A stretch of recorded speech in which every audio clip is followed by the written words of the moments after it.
கதை வந்து என்னோட கதைன்னு ஒருத்தர் வந்திருக்காரு. பொதுவான விஷயம் நடந்திருக்கு. அது யார் வேணாலும் அவங்க ஆங்கிள் இருந்து பார்த்து படம் எடுக்கலாம். நீங்க புதுசா விதைச்சதுன்னா கேட்கறதுல நியாயம் இருக்கு. இப்போ நான் ஒரு கதையை நானே உருவாக்குனது, இது நாட்டில் எங்கேயுமே நடக்கல அப்படின்னா நீங்க வந்து வரலாம்.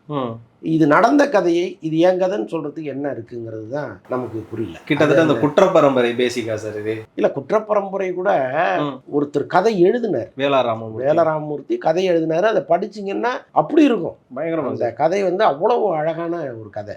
அதை நீங்க வந்து இன்னொருத்தரை எடுக்கும் பொழுது அவர் போய் கேட்கலாம் கட்டாயமா, இந்த கேரக்டர் நான் உருவாக்குனது. ஏன்னா ஒரு லைன் தான் வந்து பொதுவான ஒரு விஷயமா இருக்குமே தவிர, ஒரு எஃப்ஐஆர்ல படிச்சதா இருக்குமே தவிர, அதுக்கப்புறம் உருவாக்குனது எல்லாமே அவரு. பட் இந்த விஷயத்துல அது கிடையாது. பாக்ஸர் வடிவேல்னு ஒருத்தர் இருந்திருக்கிறாரு, இந்த வெள்ளை ரவின்னு ஒருத்தர் இருந்திருக்கிறாரு. இவங்க எல்லாமே உள்ள இருந்தப்போ இதெல்லாம் நடந்திருக்குன்னு வெளியில வந்து சொல்லியிருக்காங்க. ஸோ இப்படி ஒருத்தர்கிட்ட மட்டுமா சொல்லியிருப்பாங்க, பல பேர்கிட்ட சொல்லியிருப்பாங்க. அதை பற்றிய தொடர்கள்லாம் இங்க வந்திருக்கு.